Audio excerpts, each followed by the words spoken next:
속죄 큰 사랑 받으리모 내 생명 다 바쳐 충성하리.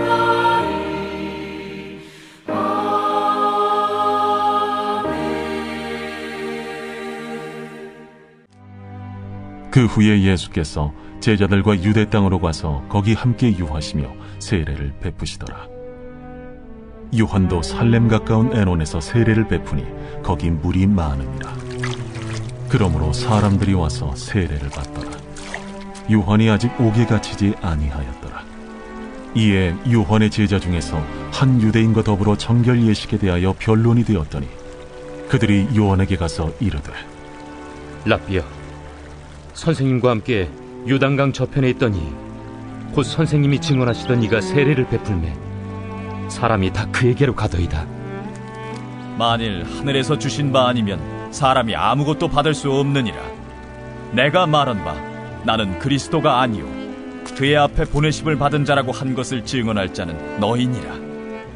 신부를 취하는 자는 신랑이나 서서 신랑의 음성을 듣는 친구가 크게 기뻐하나니 나는 이러한 기쁨으로 충만하였노라.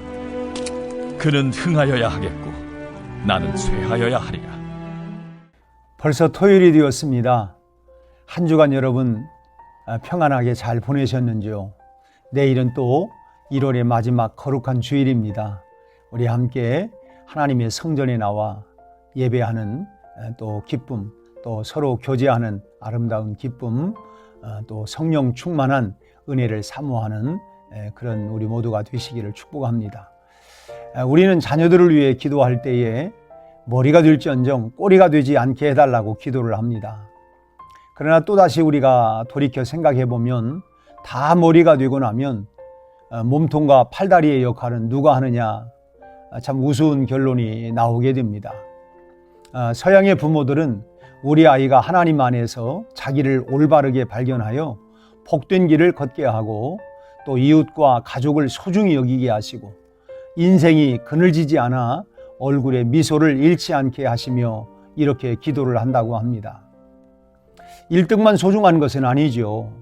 2등도 소중하고 또 꼴찌가 있기에 1등이 있을 수 있는 것 아니겠습니까?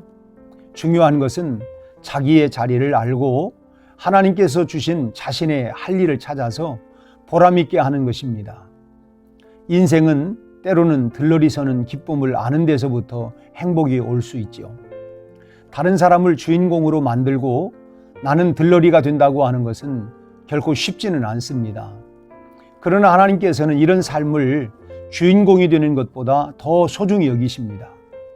사실은 돕는 일이 더 어렵고 중요한 것이기 때문이죠. 아내의 돕는 배필, 내조가 없다면 남편은 결코 설 수가 없는 것입니다. 그러기에 들러리 인생은 예수님을 믿는 사람들의 필수 과목이라 할 수 있습니다. 누구나 주인공이 되고 싶어 하지요. 하지만 하나님의 나라에서는 들러리가 되어야 하나님 나라의 주인이 될 수 있다는 것을 알아야 합니다. 들러리라고 하는 말의 의미가 부정적이어서 그렇지 사실은 하나님 나라에서의 들러리라고 하는 것은 너무도 귀한 일입니다. 그럼 들러리라고 하는 건 뭘까요? 첫째로 하나님 일의 성사를 먼저 생각하는 것입니다. 진짜 중요한 것은 누가 그 일을 성공시켰느냐가 아니라 그 일이 얼마만큼 하나님께서 기뻐하시도록 이루어졌느냐가 중요한 것입니다.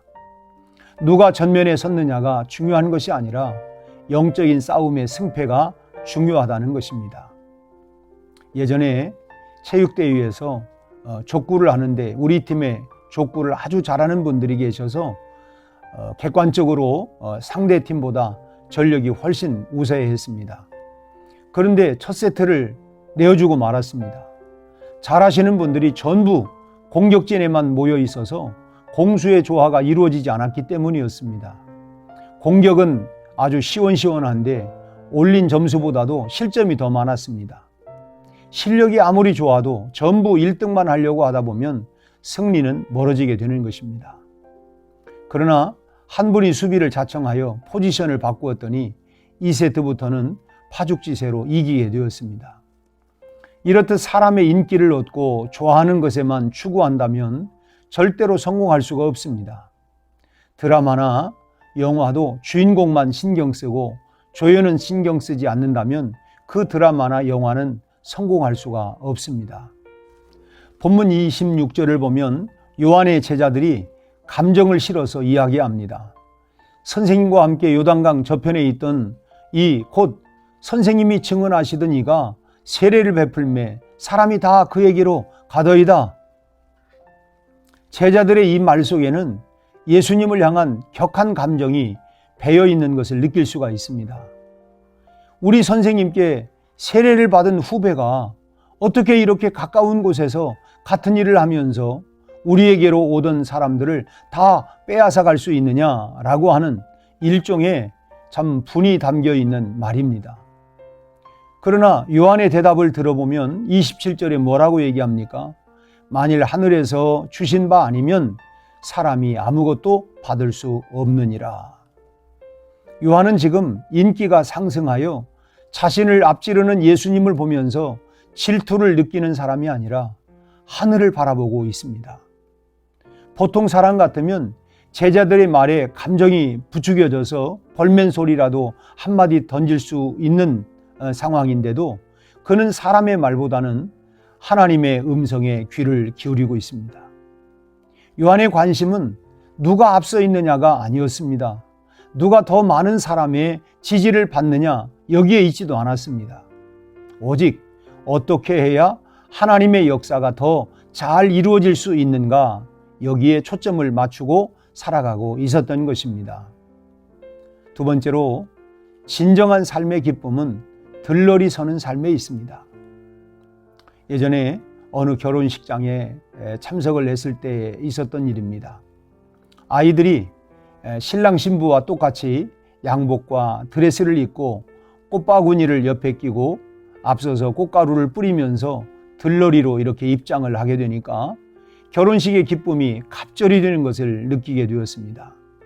이런 갑절의 기쁨은 그날의 주인공이 신랑 신부와 들러리 서는 아이들만의 것이 아니라 그 자리에 참석했던 모든 사람들의 것이었습니다. 사람들은 들러리의 존재를 잠깐 후면 잊을는지는 모르지만 하나님은 우리의 이런 모습을 기뻐하시고 결코 잊지 않는다고 하는 사실입니다. 자신의 기쁨을 위해서 누군가를 이용하려고 하는 것이 세상이지만은 우리 주님은 우리에게 누군가의 기쁨을 위해 들러리 서는 자들을 기뻐하시고 복을 주십니다. 축복권이 나를 칭찬하는 사람들에게 있지 아니하고 묵묵히 바라보시는 하나님께 있다고 하는 것을 알고 오늘도 기쁨으로 들러리의 삶을 살아가는 복된 하루가 되시기를 주님의 이름으로 축복합니다. 함께 기도하겠습니다. 하나님 아버지, 세상은 모두가 머리가 되려고 하고 모두가 1등 자리에 차지하려고 하고 있습니다. 그러나 누군가의 뒷받침이 없으면 누군가의 섬겨주는 일이 없다고 하면 하나님 그 공동체, 그 가정, 그 모임은 어떻게 되겠습니까? 가정에도 아내의 그런 들러리와 같은 섬김이 남편을 세워가는 것처럼 하나님 오늘 우리 모두가 들러리와 같은 모습이지만 그러나 그 역할을 통하여 참으로 그 모든 일들이 아름답게 세워지고 이루어지고 그래서 하나님께 영광이 돌릴 수 있는 이런 아름다운 그런 삶으로 살아갈 수 있도록 우리에게 겸손과 온유와 이런 마음들을 가지고 오늘 하루도 살게 하여 주시옵소서. 예수님 이름으로 기도하옵나이다. 아멘.